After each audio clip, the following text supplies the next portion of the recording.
So welcome to Hooting Distillery's gin event. The reason it's free is because you're all my extras, because we're filming. So we used to do the events before COVID, we stopped doing it because of COVID obviously. We want to get it going again, so we're going to film it. So you're all going to be on our social media. If you don't like that, you may leave now. Save me 30 quid. But first thing we're going to do, we're going to play a bit of a game.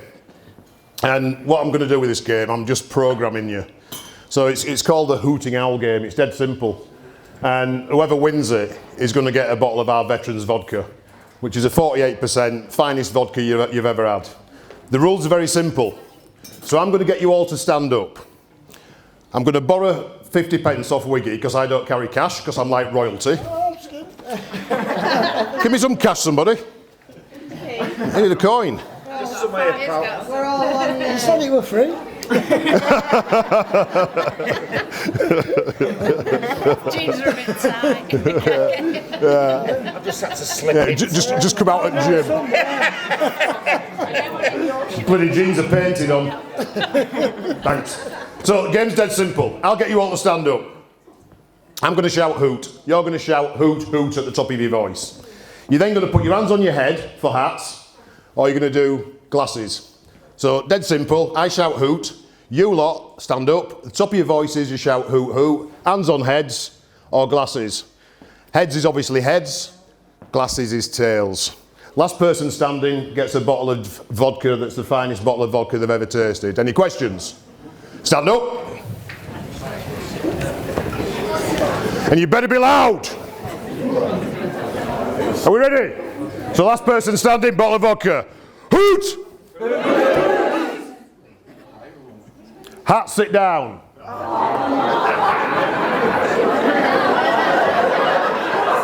That's sorted it.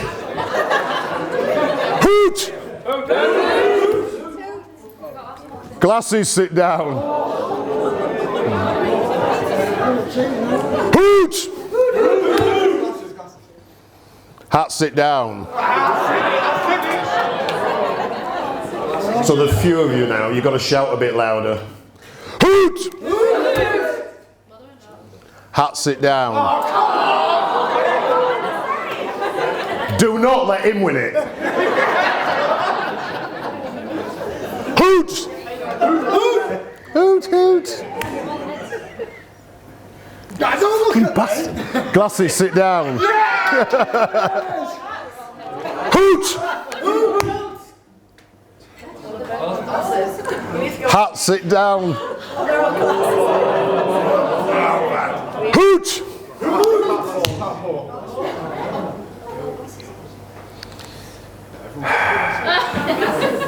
3 bottles of vodka.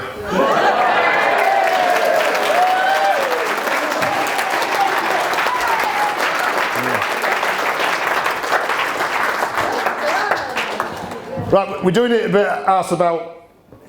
No, I said arse about tit then, but I didn't, did I? We're doing it arse about face today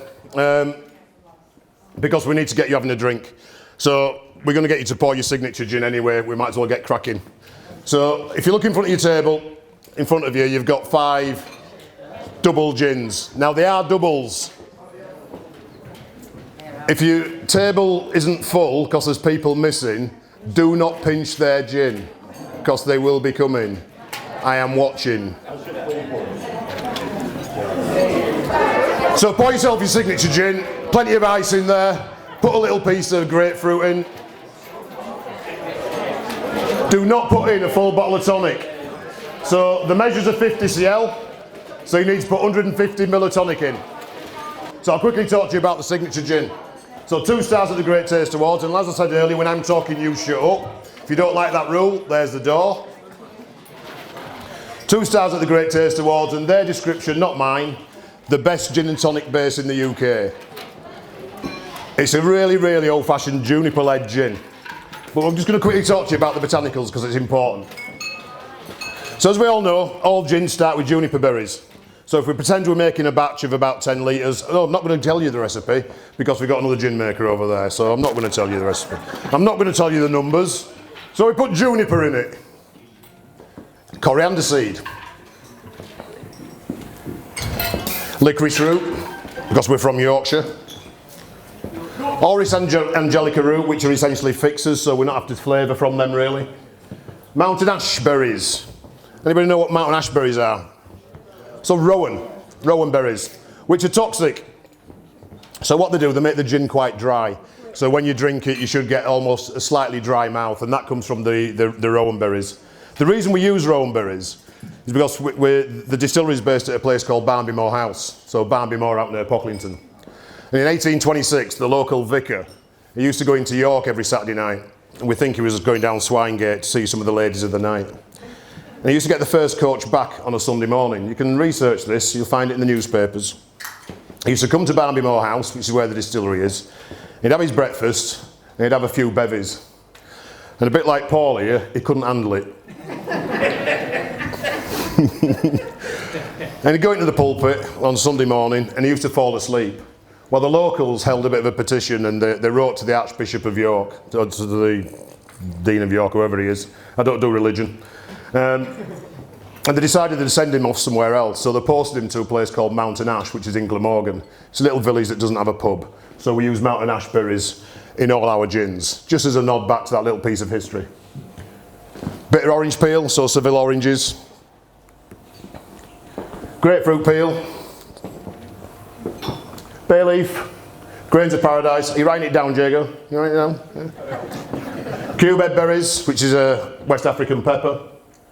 Dandelion and burdock root, and that's a bit of a nod back to my childhood. And there'll be lots of stories about my childhood, but I've got to be quite careful because my nephew's here. So I've got to be careful what I say. But I grew up in Care, so I was born in Bradford in the early 60s, and I went into Care. And the dandelion and burdock comes from a little story when I was about 12 years old. And I was in school and all the kids were talking about this mystical elixir called dandelion and burdock. And obviously I hadn't had dandelion and burdock because we had water, and that was good enough for us. Council Pop. We both grew up in Care in Bradford. And I remember the kids talking about this thing, so I thought, right, I've got to get my hands on some. And back in the day, we used to have pot men, so Alpine and Corona, and I knew where the pot man stored his pop.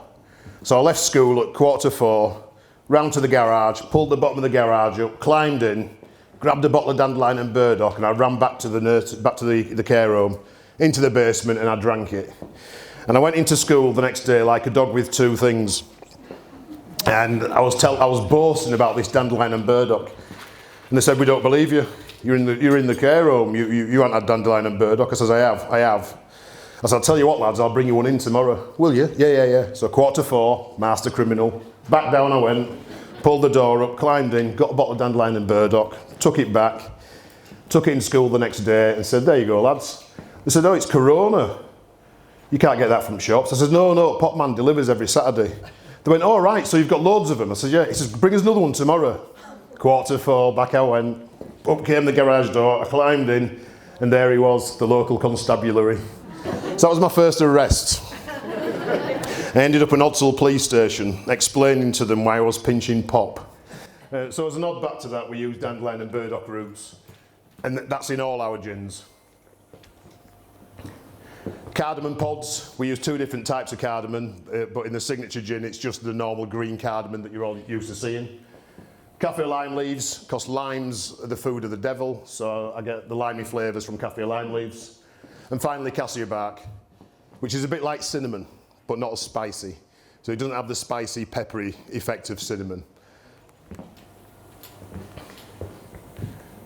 Oh, and love and attention to detail. Sorry about that bit. So how's it made? So there are several different ways of making gin, and we use what we call the steeping method. So we take our recipe, we put it into our stills, we then add alcohol, which is 95% or 96% ABV. We then add water to bring the ABV down, but I'm not going to give you the number because Jago's making notes. Bring down the ABV, and then we let it steep overnight. So we're using a single pot distillation method. In other words, I'm just going to show you a single pot. We're using a pot still. Although they don't look like that, we've got one that's like that, but that was our original still. Our stills are now much bigger and they're electric and etc. But they use the same method of distillation as this still. So what we do, we place in there all our botanicals. We then add the alcohol, add the water, and let it steep for 12 hours. Gordon's don't do that, Bombay Sapphire don't do that, and all the big boys don't do that, because by using this method, you can only really do small batches. So the still's made up of a boiling vessel, a kettle, which is the big bit. We'll go back. So it's made up of a boiling vessel, which is that bit, a hood, and a condenser. And what we essentially do, we're trying to boil the water. And we all know that the boiling point of water is what? Come on. 100 degrees. What does it weigh? 1,000 grams a litre. So take a note off 1,000, what have we got? 100, that's its boiling point. So the alcohols are very similar. So the boiling point of the alcohols is roughly around 80 degrees. It's slightly under that. But the weight of the alcohol is 805 grams per litre. So alcohol's a lot lighter than water. So it boils first, it boils sooner. But as I said, we all buy in our alcohol, but we buy in several different types of alcohol. We don't know we buy in several different types of alcohol, but within those alcohols there'll be several different types. Methanol, for one, which as we know is toxic, gives you a banging headache if you drink it.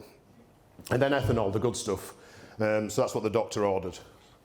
What we're trying to do is steep the botanicals, get the oils out of the botanicals into the ethanol, distill it, remove the methanol, the bad stuff, keep just the ethanol with the good stuff, and then throw all the other bad stuff that comes away at the end. So we start the still going, and I'm not going to tell you the temperatures because Jake will be taking notes. But the first thing that comes out of the still we call heads, and it contains methanol and some other compounds that we don't really want. The heads start to come out of the still once the still reaches 83 degrees centigrade. So 83 degrees centigrade, we'll start seeing some liquids coming out of the still. We let those liquids come out, and at Hooting Owl we wait until we get to 80 degrees centigrade. Once we get to 80 degrees centigrade, we throw away everything that we've got so far, and then we start collecting what we call our hearts. What most distillers do, which I think he'll confirm, is start collecting their hearts at about 75 degrees. Now, the reason we don't start collecting at 75 is because ethanol, the boiling point, is 87.3. So if we start collecting at 85, we're still collecting methanol rather than ethanol, the good stuff. So we wait till 80 degrees. We then only collect our hearts until 90 degrees. Everything that comes after 90 degrees we throw away. And that's how we get really, really, really pure spirits. So the idea is the spirits will be really smooth, you can drink them neat. If you've still got some, try it neat, it's really smooth. If you haven't got some, then there's some full bottles around, so come and try a bit neat. Dip your fingers in it, rub the alcohol, and you'll feel it's quite oily. And the oils are the flavour, so the flavour comes from the oils. So we just try to get the boring stuff out of the way. So that's essentially how we make gin. History of gin. Who can remember what was going on in Europe? About 1653. 1653, we had a big war going on in Central Europe. And it was essentially the Spaniards having a go at the Dutch, trying to bring Catholicism into Europe. If you remember, about 3 decades earlier, the Spanish Armada had come and tried to invade us. And Sir Francis Drake had gone down and seen them off, which was rubbish. What actually happened, there was a massive storm, and it blew the Spanish Armada out into the North Sea. The only way back to the Bay of Biscay, because the prevailing wind in the UK is from the southwest, was to go up round the top of Scotland, down the west coast of Ireland and back to the Bay of Biscay. A lot of them were shipwrecked off Ireland, and it's that brought Catholicism into Ireland, which is why Ireland is staunchly Catholic. And if you look at the east coast of Ireland, redheads, etc., go to the west coast of Ireland, they're much darker skinned, darker head, and a lot of Spanish DNA, because there was hundreds and hundreds of Spanish sailors shipwrecked off Ireland. But here we are 30 years on, big war going on in Europe. And it's William II of Orange who's the king at the time. His wife's pregnant, but they're really struggling, and they're struggling to see off the Spaniards. So what we did, we raised a regiment, and believe it or not, that regiment is the 15th Regiment of Foot, so it was the East Rising Regiment. And they were sent off over into Holland to give the Dutch a hand. Now, they obviously didn't know what to do with Yorkshiremen. And when they got injured, they were coming into sick bay, and they were giving them this drink called Geneva. And it was used as an antiseptic, but it was also used as an anaesthetic, so they give them this thing to drink. and then they'd clean the wounds with it. And Genever, a lot of people think, is the forerunner of gin, so it's a juniper-based spirit. But those of you who know British soldiers know that if they drink spirits, they start to fight. And if there's no enemy to fight, they fight amongst themselves, especially this one. And then, if they're by themselves, then they'll just injure themselves. Remember Zorba? Yeah. They'll just injure themselves. But there they were, giving these British soldiers spirits.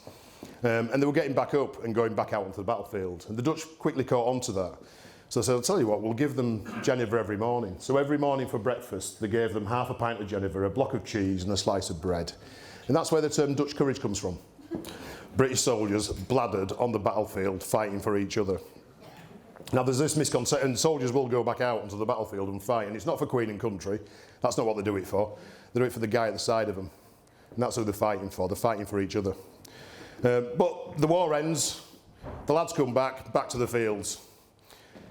King William II died, but a month after his death his son was born. So William III, William of Orange. He's the one that causes all the problems in Northern Ireland. The Battle of the Boyne. I've told you all that without reading any of it. So William of Orange. We've then got a problem. So our king at the time, Charles II, is a Catholic. And they want rid of him. So Oliver Cromwell goes and does a deal. He goes over to Holland, does a deal with William of Orange. And he turns up off the East Anglian coast. He's got 450 ships, 7,000 soldiers, 2,000 cavalry. Charles II runs off to join his cheese-eating surrender monkey friends in France. We ain't got any Frenchmen in, have we? No? You've got a bonjour? So off they go to France. William of Orange comes in and he decides he wants to take the English throne. So he's working out how can he take the English throne. So he writes the English Bill of Rights. And this is what really brought gin to England.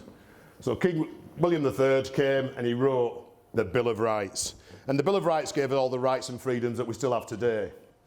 And he took it to Parliament in 1679. It took him 10 years to get it through Parliament. Because obviously the people in Parliament didn't want us having rights and the ability to speak and the ability to process and so on and so forth. So he had to give out land and castles and make promises. And after 10 years, they eventually passed the Bill of Rights. Fools, because it wasn't actually called the Bill of Rights, and if you all research it, its full title is actually this.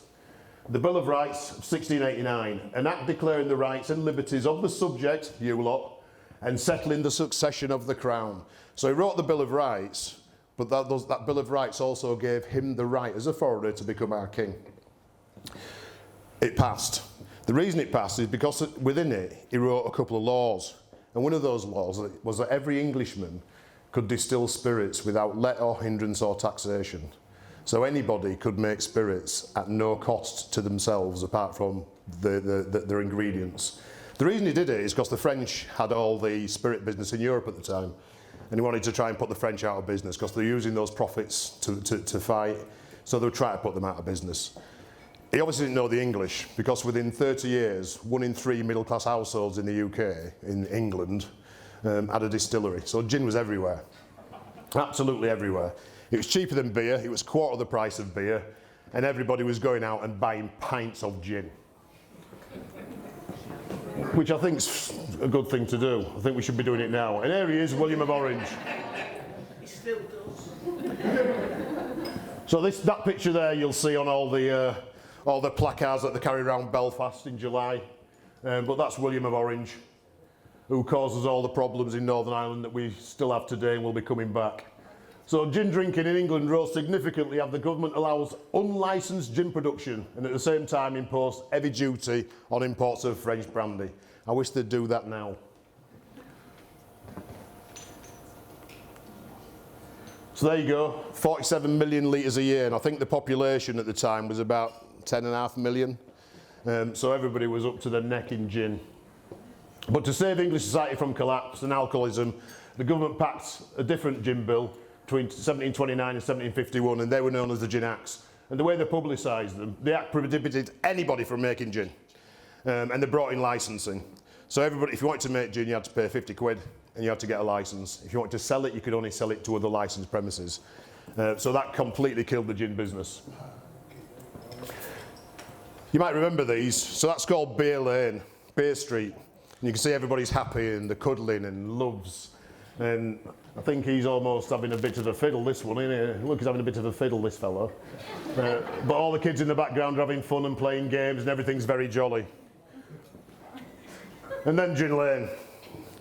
And there you see a middle-aged woman dropping a baby, but she's more interested in a gin. People at the back picking pockets, people robbing graves. And it was the government trying to say, look, gin's really a bad thing. Now, the reason gin was really bad and it was killing people was because some unscrupulous landlords got involved in the gin trade. And they invented what we call bathtub gins. And you might see some bathtub gins out there now. They're always in opaque bottles or bottles wrapped in paper. And what a bathtub gin was, it was these landlords going out into the forest, cutting down some juniper branches, putting them into a bathtub, and then adding alcohols to it. But the alcohols they were adding wasn't the good alcohols. They were adding turpentine, white spirit, methylated spirit, anything at all they could get their hands on. And they'd steep it and then put it into this opaque jug. The reason they put it into an opaque jug is because the liquid was green or blue or whatever other colour it was. And we all know that if we distill something, then it always comes out clear because colour doesn't travel through stills. So they were essentially killing people, and that's why the Gin Act came in and destroyed the gin business. So in the mid-1700s, there were only 5 distilleries left in the UK. 5 gin distilleries. Whiskey distilleries were okay, but there were only 5 gin distilleries. So that's it, that's the history of gin, that's the boring bit out of the way. We're now going to get into some storytelling. So Hooting Owl Distillery is based at Barnby Moor House. Barnby Moor House is a very famous old coaching inn, which is out on the 1079 toward just short of Pocklington, about a mile short of Pocklington. It was built in 1729, and it was built because the moor between Pocklington and Dunnington used to be called the Black Moor. And Barnby Moor village itself used to be called Black Barnby. And then it changed its name to Barnby Moor. Strangely, I heard in the local pub that when I bought the house, they started to call it Black Barnby again, which I think's mint. But the distillery's in the stables round the back of the house. Turn it off. The distillery's in the stables at the back of the house. Now, we are an artisan distillery. We can produce about 1,000 bottles a day if we really push ourselves. We try not to because we label everything by hand. And the reason we do that is because we actually make 137 different gins. We make 8 rums, 2 vodkas, a couple of bourbons and a brandy.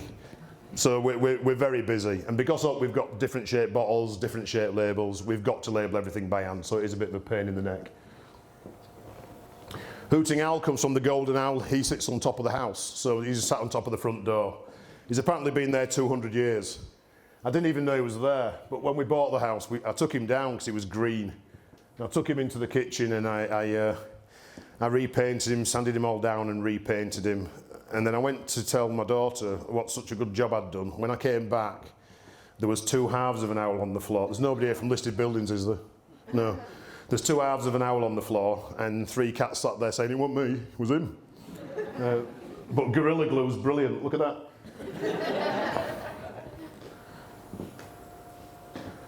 So, the gins we're going to go through today are our signature, which you've got now, which you're having a bit of fun with. We're then going to go North, East, South and West Yorkshire gins. So we call it a Toad of Yorkshire. Now all our gins share the same recipe, so they all share a common recipe. So the recipe and the signature is in all the other gins. What we then do, we go out into that part of the county and we pick up different botanicals that relate to that part of the county. Now just to give you an example. We'll think about North Yorkshire. Anybody know where the Hole of Orcombe is? Yeah. Just up past Pickering. So if you go past Pickering on your way up to the Whitby Road, there's this big crater that was created by the Ice Age. It's called the Hole of Orcombe. Now in the Hole of Orcombe there's a little plant called the dwarf cornel. And it's an alpine plant, but it generally grows above the Arctic Circle. There she is. It generally grows above the Arctic Circle. The furthest south place in the world that it's found is the Hole of Orcombe. Now, if a botanist is trying to find that plant, what they actually look for are heather and bilberries growing together. Because wherever you get heather and bilberries growing together, you've then got the correct soil conditions for the dwarf cornel. So the botanicals we add to the North Yorkshire drink are heather and bilberries. We then add a little bit of lemon thyme. So if you want to pour yourself, you've got to move fast drinking round here, people. If you want to pour yourself your North Yorkshire, on your table you'll have a little bit of thyme. So you've got some herbs on your table. So get a little piece of thyme, drop the piece of thyme in, and enjoy your North Yorkshire gin. The next gin we're going to talk about, and we need to move on because I've got you all food. So we need to move on to buy time for the food because we want to do some boogieing a bit later on. I don't boogie. I'm a lover, not a dancer. So I don't do any of that dancing stuff, but I'll enjoy watching you lot. So we're going to look at the East Riding Gin. Anybody know Pocklington School? Yes. So the famous son of Pocklington School. Who is he? William Wilberforce. What's he famous for? Slavery. What do you mean slavery? The abolishment of slavery. Abolishing slavery. No. William Wilberforce did not abolish slavery. He wasn't responsible for the abolition of slavery. He had nothing to do with the abolition of slavery. What William Wilberforce did, he abolished the slave trade. So he abolished the slave trade. You couldn't buy any more slaves. However, you could still keep the slaves you had. That statue sits at the front of Pocklington School. Around the back of Pocklington School,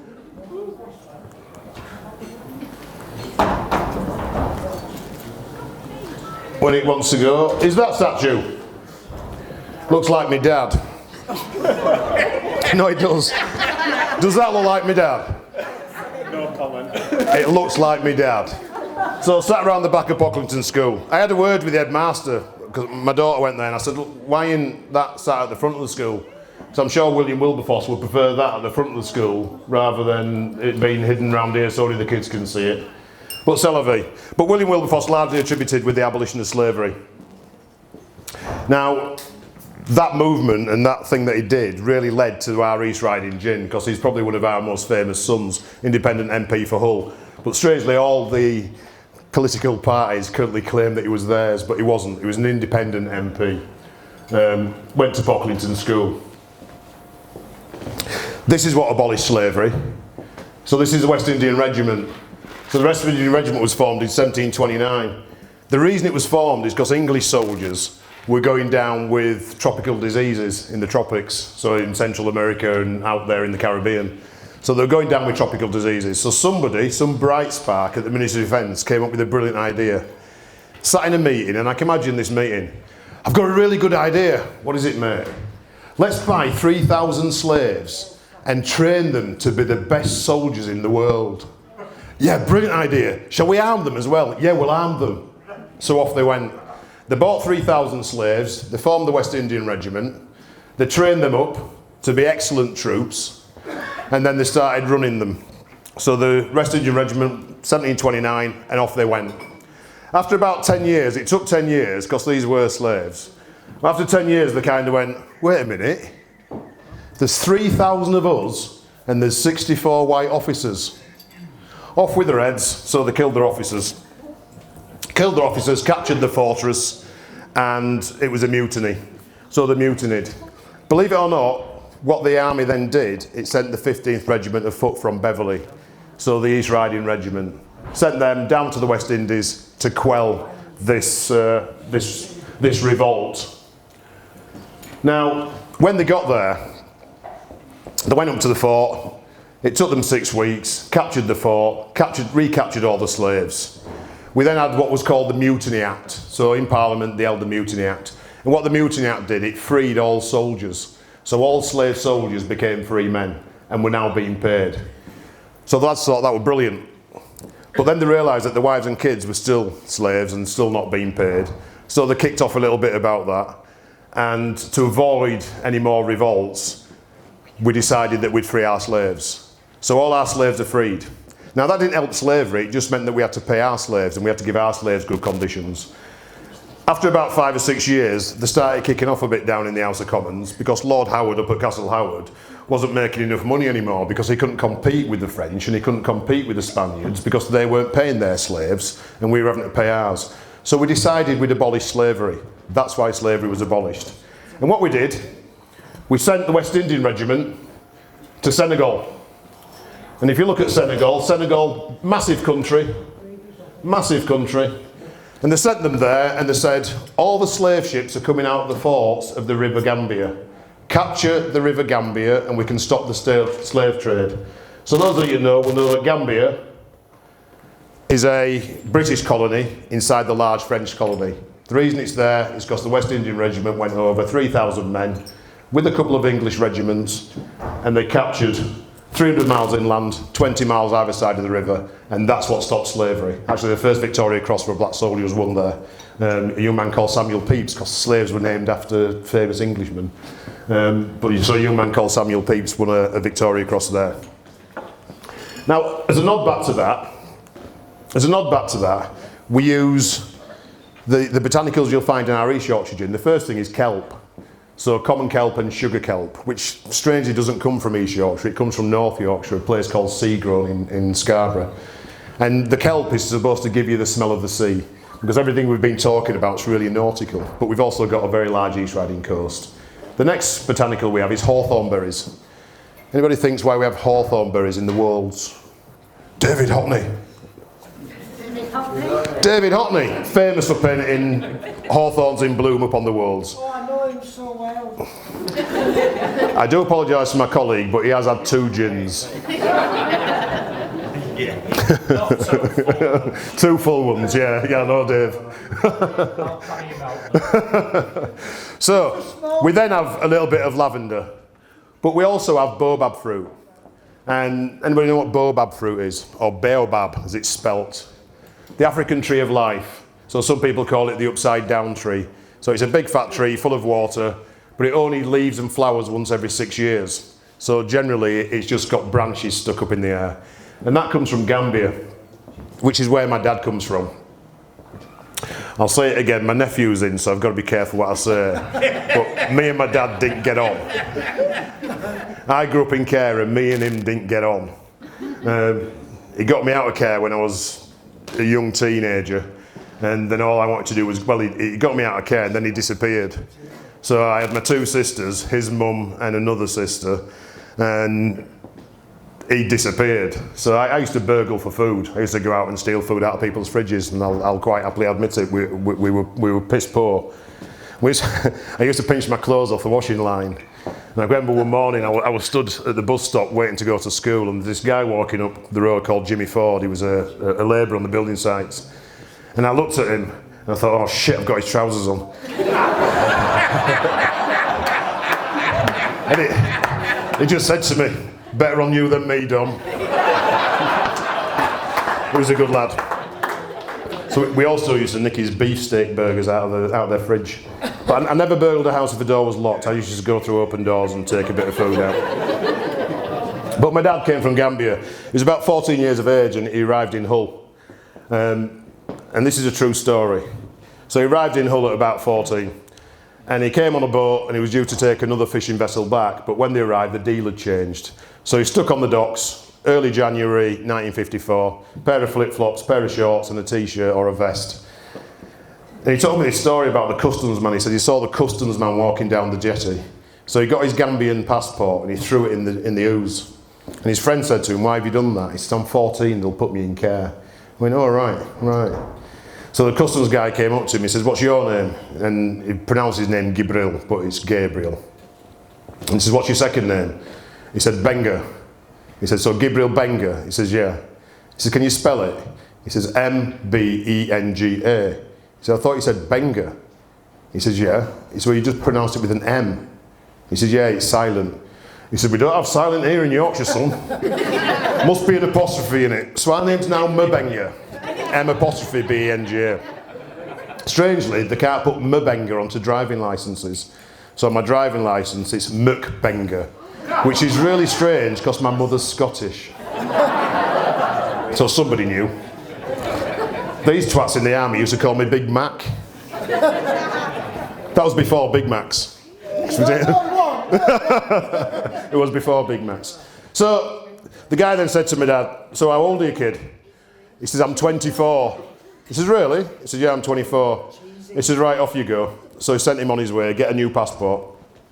He died when I bought Barnby House. So I just bought the house, and then, it was about 5 years ago now, 4 years ago, he sadly passed away, and the police rang me. I remember the phone ringing, and I picked the phone up. I'm not a criminal.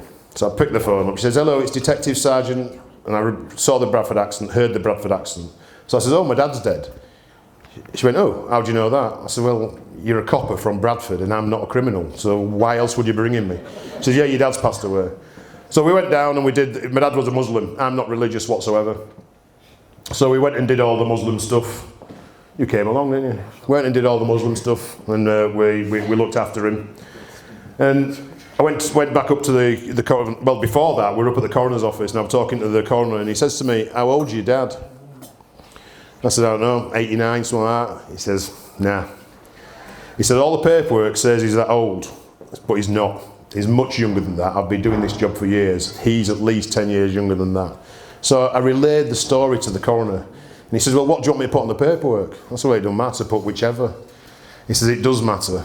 I says, why? He says, because if we put 79, he's been claiming his pension since he was 45. It says 89. True story. So enjoy your East Yorkshire gin. If you smell it, you should be able to smell the seed. It's a slightly sweeter gin, it's definitely for ladies. Enjoy.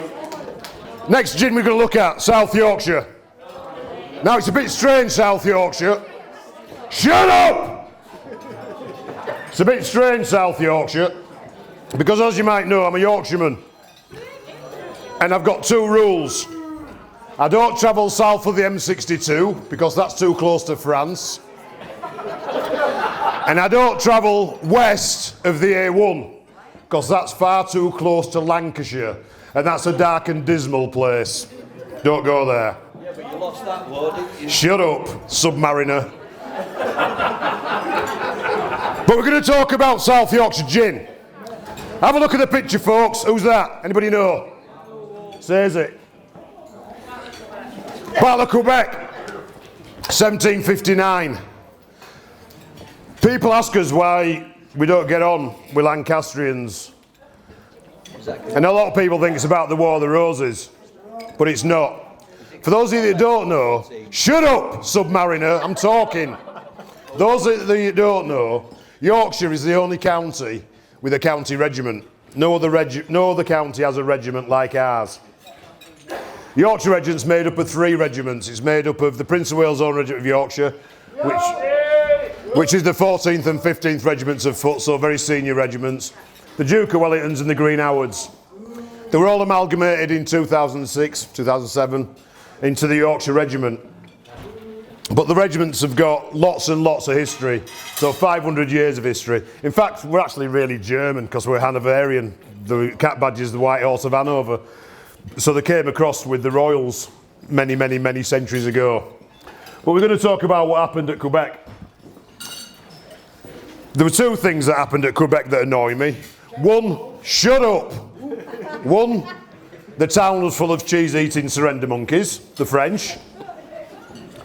And 2, there were some Lancastrians there. But there was only 1 battalion of the Duke of Lancasters, about 600 men. There were 10,000 Yorkshiremen. 10 battalions, 10,000 Yorkshiremen. And General Wolfe, the poor chap there in the middle, looking a bit camp, he comes from York, so he just lived up the top of Stonegate. So if you go to the top of Stonegate, turn left, General Wolfe's house. So he's a Yorkshireman. And he stood there at Quebec and he says, I'll tell you what we'll do. We'll get our Yorkshiremen to go and take on the French. I'll stay here, Lancastrians will look after me.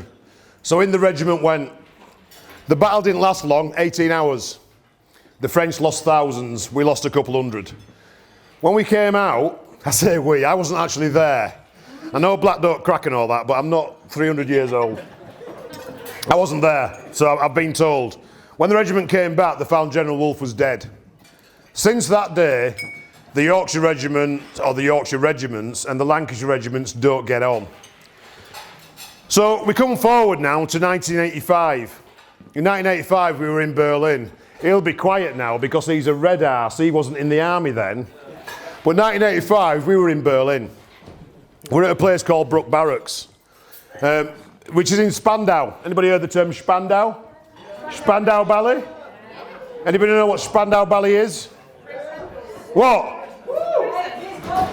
A what? An 80s pop group? No! Before you go, let me tell you. So, the boys from Birmingham thought Spandau Ballet, that's romantic, we'll call ourselves Spandau Ballet. What Spandau Ballet was at the end of the Nuremberg trials, they took all the prisoners to Spandau prison and they hung them. And the ballet is their legs kicking at the end of the noose. That's where Spandau Ballet comes from. So we used to guard Spandau prison. And in fact, one of my claim to fame, I've met Rudolf Hess. Terry probably has. This red ass here won't have done. So we met Rudolf Hess. So Rudolf Hess was the only prisoner in Spandau prison. He was actually Hitler's right-hand man. And he flew here to the UK, to Scotland, in 1939 to ask us to assassinate Hitler. Rather than take his word and go and assassinate Hitler, we locked him up. So he ended up in Spandau prison. He was the only prisoner in there. He died in 1987, 88. But he was the only prisoner in there. And he used to come out and exercise in the yard near Sanger 3. So the Sangers are the towers around the prison. And you didn't want to do Sanger 3 because it was over the Nazi graveyard where Rudolf Hess used to exercise. And you couldn't see any of your mates. You couldn't see any of the other Sangers. I was only a young red arse then at the time, which is quite senior to him because he wasn't even in. So I was always stuck on Sanger 3. And Rudolf Hess used to bimble out looking like Rudolf Hess. He used to wear a pair of blue wellies. Do you remember them? Blue plastic wellies with yellow piping and a raincoat. And he used to walk out and look up and he'd say, "Hey, Tommy Negra, Zigaretten." "Hey, Black Tommy, give me a cig." We obviously ignored him. But after Berlin, we were going to Ireland. And this story's all relevant. So we were going to Ireland. So we left Berlin and we went down into the zone, down into Germany, to do Northern Ireland training. And we're down in a place called Senlager. And we're doing Northern Ireland training for 6 weeks, because believe it or not, in the middle of Germany, in Senlager, there's a model of Belfast, Tin City. It's now a model of Kabul, but it used to be a model of Belfast. So we bimbles off down there and we do our Northern Ireland training. We finish and they give us 2 nights off. So they're giving us the weekend off. So they said, "Have the weekend off, lads, we'll see you Monday." First weekend, went into Paderborn, had a good night. Next night, I thought, I'm not going out, because I'd seen these G-Wagons, these Dutch G-Wagons.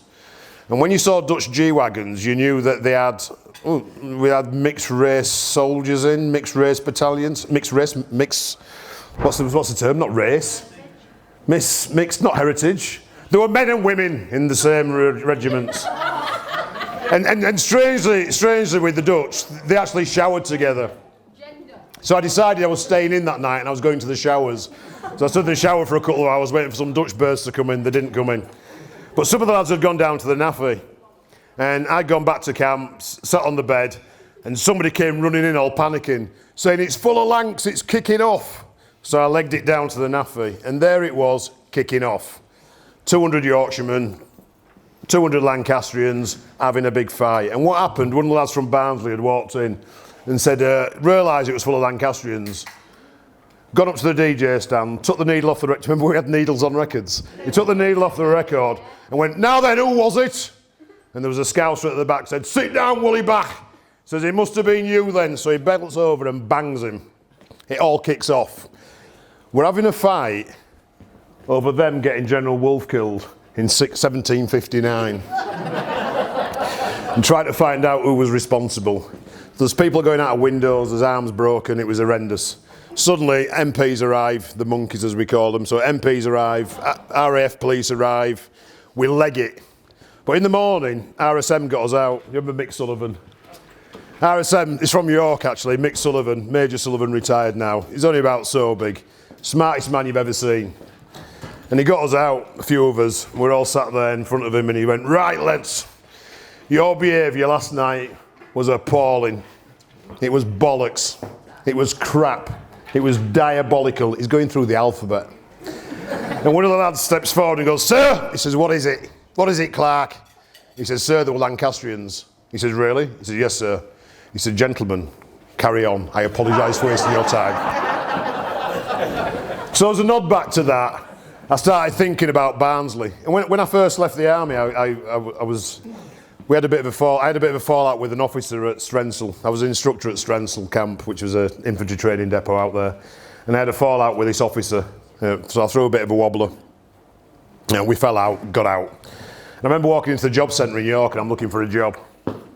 And believe it or not, they don't need any infantry section commanders, infantry platoon sergeants, anti-tank platoon sergeants. There is no requirement for any of that in York.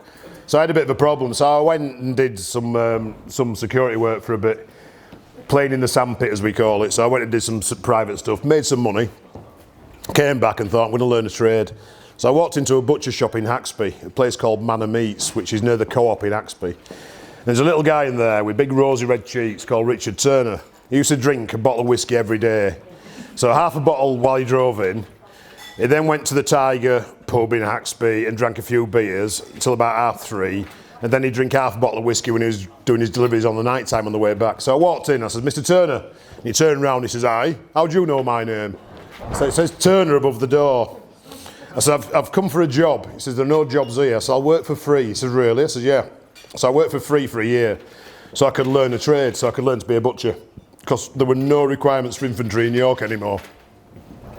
So after a year, Richard walked in. Well, he actually said, no jobs here, and I said, I'll work for free, so he says, in you come. And he trained me to be a butcher. And after a year, he walked in and he says, it's your last day, Dom? I went, aye. And he threw me the keys to the shop, which I caught. I said, what's that? He says, it's yours, son. I went, what about your son? He says, he'll only snort it, it's yours. And he retired. I then sacked his son 3 months later for stealing stock to snort it. C'est la vie. So I started thinking about when I was a butcher and then thinking about Barnsley. And as a butcher, we have a cut of lamb called a Barnsley chop. And with a Barnsley chop, you'd have rosemary and mint. So the extra botanicals we use in the South Yorkshire gin, which is your next gin, is rosemary and mint. Although some of you will have cucumber on your desk, on your table, on your desk, on your tables. So you can have it with cucumber rather than rosemary and mint, and we do that as a replacement for Hendrix. Now think about what I told you about the chemistry, because Hendrix is a fake, isn't it? Yep. Yeah. Why is it a fake? Because it has all methanol. Because you can't distill cucumber. Because cucumber is 98% water, therefore its boiling point is 100 degrees, therefore it comes through with the tails and we throw it away. So Hendrix add cucumber essence to their gin when they make it, which is why it's not a London dry gin, it's just called a gin, and why it's in an opaque bottle, because it's slightly green in colour. So it's called, excuse me, I'm talking.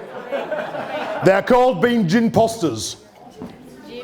So you should have some cucumber on your tables. You've also got rosemary and mint. So try it with rosemary and mint, or try it with a slice of cucumber if you like Hendrix. Enjoy your South Yorkshire gin. Hoot! Right, last one. This one is really important. If you talk and waffle and gob off through this one, you, Alex, shut up. I'll kick off, because this one, we need a bit of respect. We're talking about the West Yorkshire gin. The West Yorkshire gin is influenced by the West Yorkshire Regiment, the 14th Regiment of Foot. I'm going to show you something. When I show you it, I want you to have a look at it, then I want you to shut up.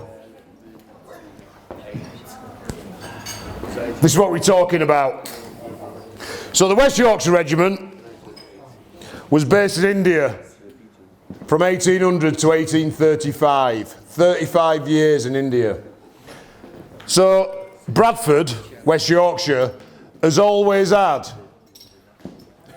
You might talk to each other in the Navy like you're lovers, but shut up, I'm talking about a Victoria Cross. But he's prettier than you. Fucking Navy. He wanted to be a legend. Yeah. So, West Yorkshire Regiment was based in India, 1800 to 1835. It's the 14th Regiment of Foot, so it's a very senior regiment in the British Army. Strangely, the Yorkshire Regiment was based at Bradford Moor in Bradford. Anybody, are you all from York? No. So, if we look at Clifford's Tower, you all know where Clifford's Tower is. Opposite Clifford's Tower, you've got the Hilton Hotel. And then to the left of the Hilton Hotel, you've got the Army Regiment, which is the regiment of the Prince of Wales or Regiment of Yorkshire, really. That used to be the depot, so the headquarters of the West Yorkshire Regiment. So the soldiers, the privates, were all in Bradford, and the officers, the Ruperts, were all in York, because York's a bit posher than Bradford. But while they were there, they were really involved in the development of a gin and tonic. Does anybody know where gin and tonic came from? India. Malaria. Didn't come from malaria. Fucking mosquito going, oh, Mozzie, let's make some gin. So what used to happen, soldiers in India used to go down with malaria. So they used to give them quinine as a medicine. And I need a Schweppes bottle. They used to give them quinine as a medicine. And quinine is the bitter element that you get in Schweppes. And it was killing the troops. So the government held a competition with all the beverage companies in London and said, will somebody invent a drink to get quinine into our soldiers? Who won the competition? This is, where is she? She's gone. She was slagging Schweppes off a minute ago. Schweppes won the competition, which is why they've got the royal warrant. Not only did they get the royal warrant, but Queen Victoria also allowed them to exhibit at the Great Exhibition of 1783. And if you look at the Schweppes bottle, on the top of it, top of the bottles you've got in front of you, you notice there's a fountain. And on the side of the bottle, there's a fountain, and the date 1783. Because they won the competition, they were allowed to build a fountain in the entrance of the Great Exhibition, so everybody in the silly top hats, talking to you over there in the red one, could go in and taste this new elixir called Indian tonic water. So they sent this Indian tonic water out to India, and it was given to the troops every morning. So every morning they'd have their breakfast and they'd have a drink of Indian tonic water, and that would stave off the malaria. The Ruperts, of which there are a couple in this room tonight, would go, oh, Farquhar, it's still too bitter. I know, Rupert. Let's add some gin to it. So they added gin to it. And that's where gin and tonic came from. So gin and tonic is the responsibility of the British Army. Now, the gins they were drinking in India, the gins that the lads made themselves, would be very similar to this West Yorkshire gin. Now, it's unlike any other gin you've had tonight. It's a spiced gin. It contains cardamom, cumin, turmeric, all those Indian spices. But we also got something else in there called black cardamom. Now, who knows what was going on in June 1944? June 1944, hands up, what was happening? D-Day. So 6th of June 1944, D-Day. As Yorkshiremen, D-Day causes us a few problems. Shut up. Because at the same time as D-Day, there was the greatest battle of the Second World War happening over in India. If you go on Fulford Road, there's a barracks there called Imphal Barracks. So we're going to talk about the Battle of Imphal. The Battle of Imphal was raging in India at the time of D-Day. Nobody remembers it, nobody recalls it, because everybody recalls D-Day. And I'll try to give you an example of why that is. Who's seen Zulu, the film Zulu? So film Zulu, 5,000 Zulus attack 90 Welshmen at Rorke's Drift. It didn't happen. The reason there were so many Victoria Crosses won, and the reason that everybody talks about that, is because the day before, at the Battle of Isandlwana, the Zulu Impi killed 1,800 British soldiers. So the Battle of Isandlwana, the full brigade was wiped out. The guys at Rorke's Drift had been sent forward of the brigade to build a bridge to get the brigade over the river. So they were separate from the brigade, but the brigade was wiped out at Isandlwana. The Zulu Impi on its way back saw the redcoats down at Rorke's Drift. So they sent in their regiment, so 5,000 Zulus, who formed up, and they did a feigning attack on Rorke's Drift so that the chief could count the guns. So he counted the guns, they pulled back, and then they did a full-blown attack. They were repelled after the first attack. The chief then said, these men are warriors. They're prepared to fight. Leave them. So they left them and they went off. The messages arrived together. So Queen Victoria learned on the same morning, you've lost 1,800 men at Isandlwana. A small detachment at Rorke's Drift survived and lived through the action. So she said, don't mention that one. Let's all talk about the great victory at Rorke's Drift. Issued 16 Victoria Crosses, and everybody talks about that battle. But we lost a brigade the day before. The Prime Minister actually lost his job 6 months later as a result of it. So history is written by the victor and not necessarily true. But we're going to talk about what happened here. So, interesting that we talk about D-Day, because there's only one Victoria Cross won at D-Day. And that Victoria Cross was won by a Yorkshireman, a chap called Stanley Hollis. There's actually a street in Strensall named after him, Hollis Crescent. And Stanley Hollis was a 32-year-old company sergeant major. And they arrived on Gold Beach. He was in the Green Howards, which is North Yorkshire, Middlesbrough now, so it's Teesside, but it used to be North Yorkshire. They arrived on the beach in a landing craft. The front of the landing craft came down, he was at the front, and he saw 3 German machine guns up on the headland. He got the Navy to pull, and getting Navy on the beach is difficult, because normally they're sat hiding somewhere back at sea, aren't they, mate? Shut up when I'm talking. But Stanley got him to pull it back up, and he climbed over the side of the landing craft, went across the beach single-handedly, dispatched the 3 German machine guns, came back and then said, right lads, it's safe now, come on. First Victoria Cross. All the rest of the Victoria Crosses were won at Imphal. And Imphal was a battle of 29,000 English or British soldiers versus 250,000 Japanese. And it started in Burma. So Hitler had asked the Emperor to invade India. And the reason being that all the British ammunition, a lot of the British soldiers were coming out of India. The Indians gave us 1 million British soldiers in the Second World War. And very few people know that. But if you look at the largest contributing nation, the Second World War, it was India, 1 million soldiers. So at the Battle of Imphal, there are 29,000 Indian soldiers and Yorkshiremen. And they're out there in Burma and they're trying to defend against 250,000 Japanese. Obviously they can't, they're outnumbered. So they're doing a fighting withdrawal. Churchill said he drew a line between Imphal and Kohima, 2 villages, and he said you will hold them there. So they got back to Imphal and Kohima and they started to dig in. On the way back, one of the guys was injured. He was shot in his leg and he couldn't keep up.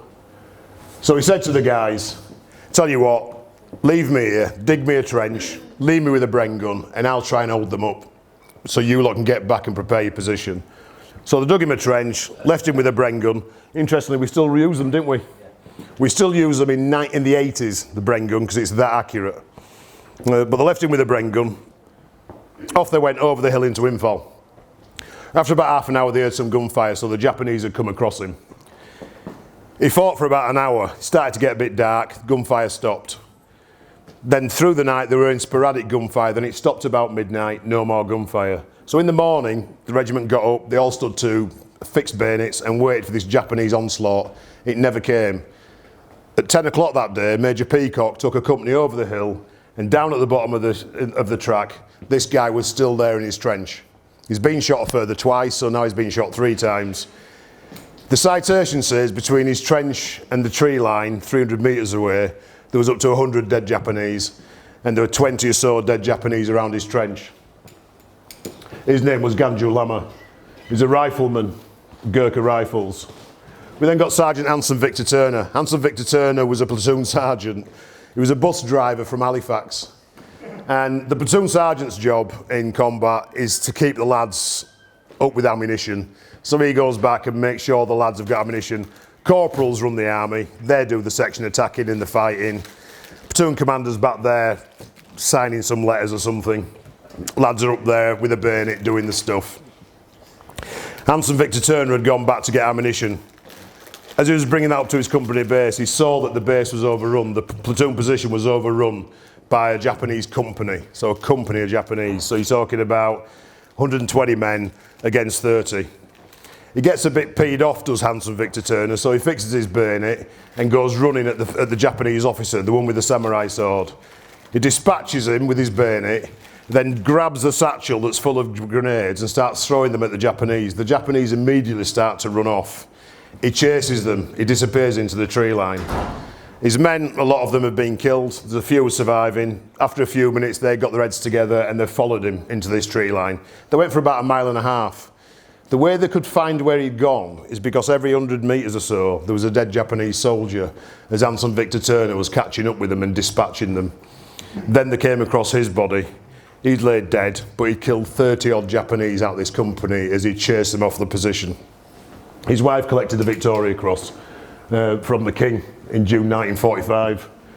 The other ones, Abdul Hafiz, he was only 18 years old as well. He was a platoon commander. He was last seen running up a hill, facing a Japanese machine gun, shouting Allah Akbar. And I like to tell that to people because when everybody hears that now, they go, oh, terrorism. British soldiers have been shouting that for hundreds of years. Hundreds of years. We look at the other names, Tharper and Abdul Hafiz, and that was the strength of the British Army. That's why we were so strong, and that's why we were good as what we were, because we all worked together. Didn't matter what race, religion or creed you were, you all worked together. It's only in Civvy Street where we find all this crap going on. But to remind us of these men, we have a certain botanical in all these gins, in the West Yorkshire gin and in the East Yorkshire gin. We have a thing called black cardamom. Now, black cardamom is very different from your standard green perfumed cardamom that you have. It's really smoky. Where is the black cardamom? There should be a sample on your tables. That's the green, isn't it? That's green. No, it's black. Right. So I'm going to pass it round. And what I want you to do, I want you to have a smell of it. Up you get. Up you get. Round every table, give them all a couple of them. So I want you to have a smell of it. Listen! Then what I want you to do, I want you to break open the seed, break open the husk, take out one of the seeds and chew the seed. So smell it, and what the smell is supposed to be is the burning village of Imphal. But get the seed out, and when you taste the seed, think about what the seed tastes like. You can, Matthew, double quickly.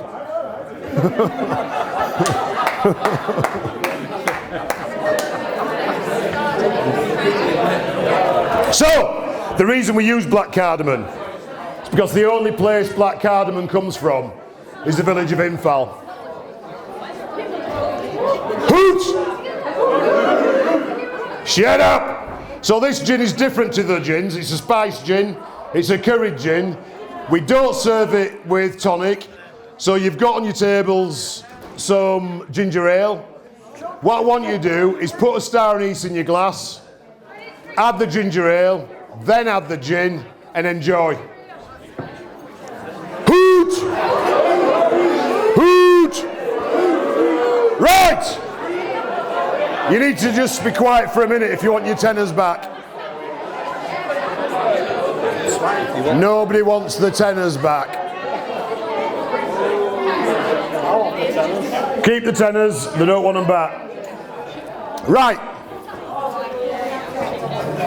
We've had a bit of a grin tonight. Some people have got my hats. If I catch you leaving the establishment with my hats, I'll be the angriest man you've ever seen, because they're very expensive hats. But we've had a bit of fun tonight. We've talked about gin. We've talked about how it's made.